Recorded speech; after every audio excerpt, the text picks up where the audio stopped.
Hey everyone, welcome to Maritime Foam. I'm Anthony Stewart, and I'm excited to do a review of a blaster that I have been waiting for since I pre-ordered it. And it came at the same time as some Captain Xavier merch. The blaster I'm talking about is the Worker Nightingale. The cost of this varies depending on if you're getting the 90-ish FPS version or the 120-ish FPS version. I went for the high power 120 FPS version. Because why not? I was pretty surprised to see how small the box was for this blaster. I know it's only a small sidearm, but even still, for everything to fit in this, whoa. Let's open it up and take a look at what was inside. Whoa, I really wanted to be careful with this. This is the blaster, and it looks so nice. More on this in a second. Let's talk about what else came inside. We have this new minimized angled Talon magazine so that it will fit comfortably inside of the grip. It is substantially smaller than previous Talon mags, therefore not compatible. I just got these, guys. I'm usually a big fan of clear magazines. I love seeing the darts inside. I don't mind these kind of smoky, opaque ones either. This one is completely solid, which I don't really like a whole lot. I'm going to get some clear ones as soon as I can. Pretty minimal form factor. This is an 18. This is a 15. I mean, it's very, very compact. So when you put it in your blaster, it doesn't take up a whole lot of room. So that's pretty neat. The release for this is right here. And it drops out very, very, very, very smoothly. Do that from the other side. That's pretty cool. We also get this little belt clip thing. The clip is right there. You clip it on your belt and you can holster your Nightingale. I don't know how well I would trust this. It's a little loose in there. You could probably put a little bit of tape or something around there to maybe make it a little tighter, or add a strap around the grip or something. I certainly wouldn't want to run around with this, but I like that this is included, and the clip itself is made of metal, so it's not going to snap and break. So this might get used. Who knows? But it's nice they included it. We also have this little lanyard thing. I think as if it was in this little holster and it falls, it will catch it, theoretically, before it hits the ground. It has a lot of stretch to it. I don't know. I mean, it's nice that it's there. Maybe I'm not understanding what it's for, but it certainly seems like you would clip it on your belt and then clip it to the blaster, and it would be a safety point to catch it if it fell. I don't know. This one came with some darts. I think these are Worker Gen 3s, or are they Gen 2s? I'm not a Worker dart expert. I'll clarify in the comments which ones these are. I will say I had the best FPS performance out of these. Spoiler alert, I've already done the firing part because I already have my camera set up the other way after I opened it. These were getting in the mid to high 120s, whereas these Ruby darts were sticking a lot closer to that 120 and a little bit below in rapid fire. But I have a lot more of these and I'm pretty far down the line, so that's okay. And plus, these never got anywhere close to 130, so I think these would make this blaster very HVZ friendly. They only gave us 10 of these, which I thought was very nerf of them. But hey, whatever. It also came with an instruction book, and it came with an Allen key to open up the battery compartment, which I will do right here, right now. I am going to switch this over to a thumb screw because this obviously is a bit of a pain. Luckily, the very same the very same LiPo that I use in my Tempests. This is a GN3 3S LiPo, a 550. It fits very, very well in here and definitely has a little bit of room to spare. Out of Darts has a couple different recommendations for LiPo batteries, but I can't get those here in Canada, so I kind of go with what I have. But this battery works really, really well.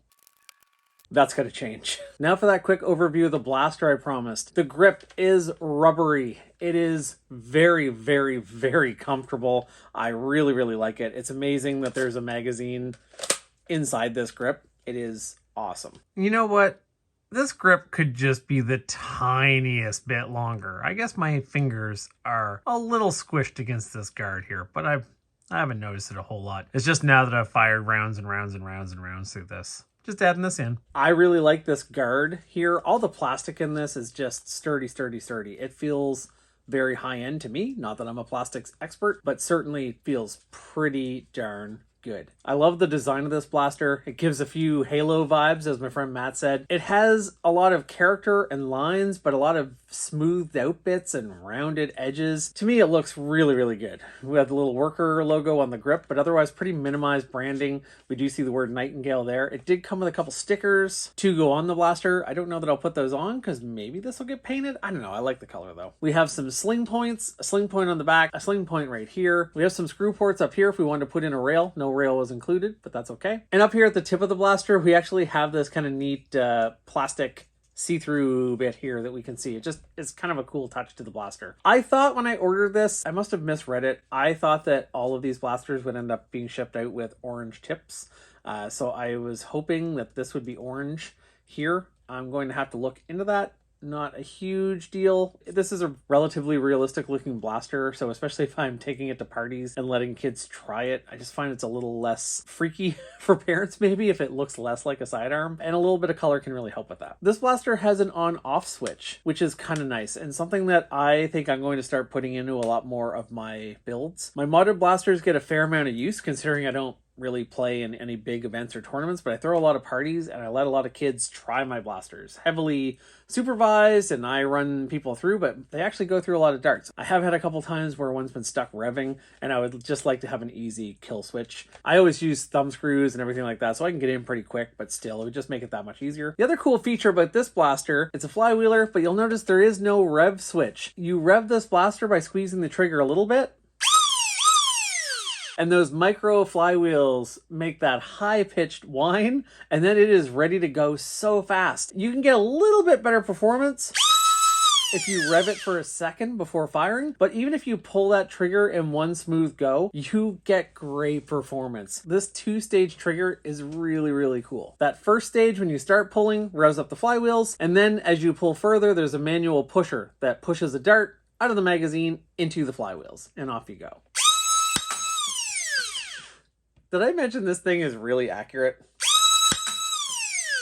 I love this thing. See that? I pulled that pretty quickly. And I'm getting great performance. And if I let it rev a bit,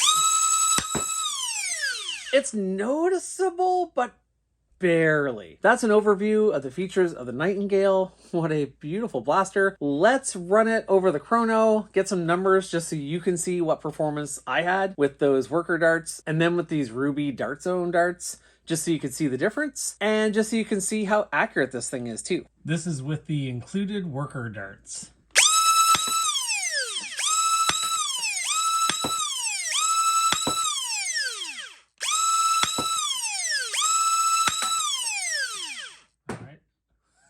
And now some rapid fire. And now with some red ruby darts.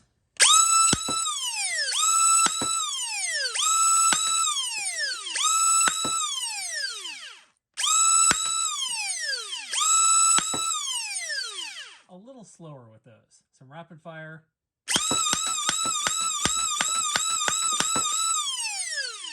And now as fast as I can fire with those red ruby darts again.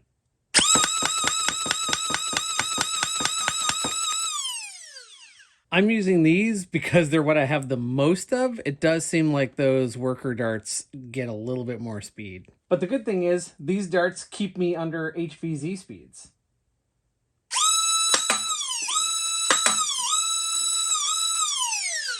Oh, a jam.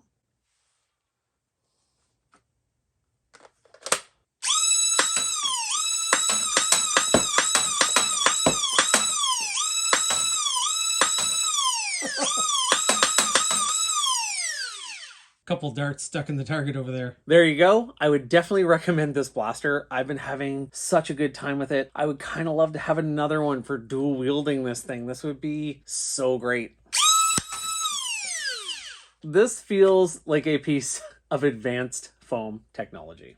I'm excited even more now to possibly look into the Worker Phoenix 2. I was kind of on the fence on that one. Either way, I'm waiting until the Select Fire kit is available for that. I'll throw up a picture over there so you can see what one I mean if you haven't already heard of it. I'll have some links down below. That looks like a pretty cool one. It's a big brother to this. It has full auto mode, semi-auto mode. You can make some adjustments. It has an onboard computer, or at least it will. It's harder to get that version right now in North America. But I will definitely now be looking out for that, trying to get one in this matching color scheme. Workers definitely made a believer out of me. I mean, I was already plenty of a believer in Worker. They make a lot of great parts. They supply a lot of great kits. But this is my first of their blasters, and I really, really, really like it. I hope you enjoyed this quick review. This blaster was too cool to not do something a little bit more long form, so I could gush about it a bit and really go over some of these features. If you have any questions about it, or if there's anything you want to know, please leave me a comment. Let me know. I'm happy to answer it. Hopefully there's nothing I'm forgetting. I do these reviews late at night, and sometimes after I do them, I think, I wish I talked about that. I almost forgot to talk about the Phoenix just now. And I think talking about the Phoenix 2 as a companion to this probably was pretty important. Check out Out of Darts. I know they're having some trouble shipping internationally right now. I'm not sure what the scoop is there, but check it out. If you're in the US, you should be able to get one. So depending on where you are, it might be a little tricky. You can get more information there, and they have a review as well, obviously. You'll be seeing lots of me using this one over the next little while, I am sure. So until that next time, I'll be here doing this. I'm cutting in with another thing I almost forgot. Another exciting thing about this blaster is after my friend in Toronto went with me to the Nerf Challenge place, he actually ended up ordering one of these as well. I wish he wasn't so far away, a couple provinces over, but he has himself a Worker Nightingale as well. So I'm pretty pumped that I've helped Nerf burrow its way in to another one of my friends. And this is a pretty cool first blaster for him to have, I would say.